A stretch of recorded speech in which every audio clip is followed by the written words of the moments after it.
Hello fellow travellers.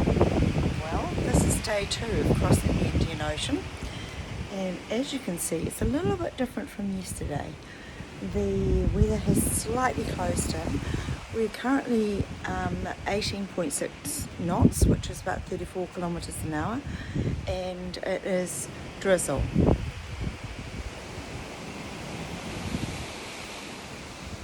There's a little bit of sunshine over there, and when I woke this morning it was reasonably okay, but I think we've caught the bad weather. Not too bad, but okay.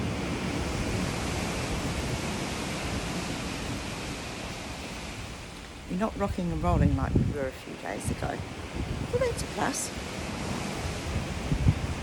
I'll see you soon.